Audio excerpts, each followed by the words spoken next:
Ethiopian Airways oo ah shirkadda ugu weyn ee duulimaadyada ee qaaradda Afrika ayaa markii ugu horeysay Puntland ka bilowday duulimaadyo rasmi ah.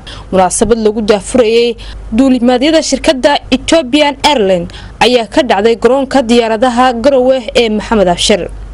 madaxweynaha dawladda Puntland, madaxweyne ku-xigeenka, xubno wasiirada, xildhibaano iyo qaybaha kala duwan ee bulshada ayaa ka qayb qaatay dhinaca Itoobiya. Qunsulka Itoobiya ee Puntland jooga iyo madaxa shirkadda ee Bariga Afrika ayaa iyaguna ka qayb galay munaasabadaasi. qunsulka Itoobiya u qaabilsan Puntland iyo madaxa shirkadda ee gobolka ayaa sheegay in ay ku faraxsan yihiin duulimaadyadooda maanta ay ka bilaabeen deegaanada Puntland. waxa ay sheegeen in ay farxad u tahay in dadka Puntland ay ku xidhmaan dariskooda iyo dadka adduunka, iyagoo sidoo kalena xusay in duulimaadyadoodu ay noqon doonaan kuwa joogto ah markastana laga heli doono shirkadda Ethiopian Airlines deegaanada Puntland. wasiirka wasaaradda duulista hawada iyo garoomada Puntland Xuseen Cismaan Lugator Gabiley ayaa isna sheegay in dadaal loo soo maray qaabkii Puntland looga hirgelin lahaa duulimaadyo caalami ah haatanna ay tahay maalin taariikhi ah isla markaana ay bilowdeen dadaalo muddo dheer soo waday Ethiopian Airlines ay ka shaqeynayso deegaanada Puntland. runtii maanta waa guul, waa maalin weyn, qofkii garan kara runtii guushaasi dadaalka dawladda Dr. Saciid Cabdulaahi Dani ay samaysay muddadii koobnayd ay joogtay guulaha ay gaadhay bay number 1 ka tahay ama 2 ka tahay ama 3 ka tahay.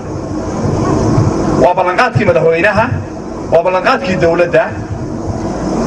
maanta diyaaradani timi oo aad si ogi maqlayseen inuu yiri 7 maalmood oo imaan doonta. hal misaal baan tusaya. daraad waxa imaan lahaa nin maalgashada oo wasaaradda ganacsiga oo imaan lahaa 3 maalmood buu haystay. falaydkii markuu ku adkaaday waa ka noqday September uu ka dhigay. dhaqaalaha Puntland baa guulaystay, xiriirkii baa guulaystay, adduunkii baynu ku xidhannay. waxaan ballan qaadi doonaa haddaan nahay wasaaradda duulista hawadu inaanu si dhow ula shaqayno diyaaradda Ethiopian Airlines, staffkeeda, securitygeeda iyo dhammaan servicekeeda. madaxweyne ku-xigeenka dawladda Puntland ayaa dhankiisa farxad ku tilmaamay maanta iyo taariikh ay samaysay xukuumaddan uu hogaamiyay madaxweyne Saciid Cabdulaahi Dani. dawladda Itoobiya aad baan ugu mahadcelinaa. sida wasiirku sheegayna waxaan ballan qaadaynaa inaanu si dhow ula shaqayno nooca ama amniha haato ama service haato. maanta waxaan inoo bilaabmay isu socodkii dawladda aan walaalnahay Puntland. waxaan ka rajaynaynaa hawsha maanta inoo bilaabantay waa hal mid bay ka tahay baahida aan u qabno dawladda Puntland.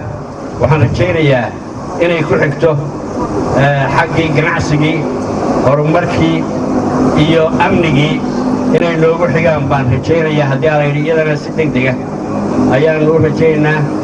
shirkaddan oo shaqadeeda lagu bilaabay 3 bari in ay ka duusho deegaanada Puntland ayuu madaxweynaha dawladda Puntland Saciid Cabdulaahi Dani ugu dambeyn sheegay inay tahay guul isla markaana shirkado kale dhawaan ay keeni doonaan qaybna ay ka tahay ballanqaadyadii ay horey u sameeyeen.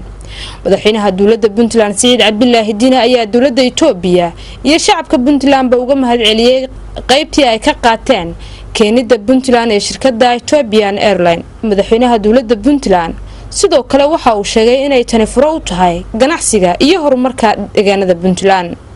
waxaan runtii maanta aad ugu mahadcelinayaa Ethiopian Airlines mar labaad oo caalamka iyo Puntland isku xirtay. dadkeedu way dhibanaayeen, waad ogtihiin meelo dheer bay wixii u aadi jireen inay meelahay rabaan aadaan iyagoo kalsooni ku qabin oo waqtigooda adag yahay.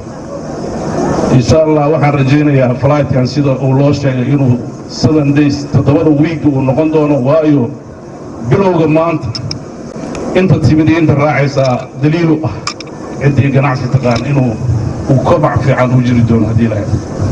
waxaa dhawaan imaan doono diyaarado kale oo caalami oo markay maqleen danaynaya iyaguna inay yimaadaan. waxaan rajaynayaa insha Allah dhammaan arrimahaas ku saabsan horumarka in uu noo sii socdo si waafiya. duulimaadyadan ayaa noqonaya kuwii ugu horeeyay ee caalamiga ah ee deegaanada Puntland ka hirgala, iyadoo dadka Puntland ay horey u aadi jireen magaalooyinka waaweyn ee Soomaaliyeed. Khadra Maxamed, Puntland TV, Garowe.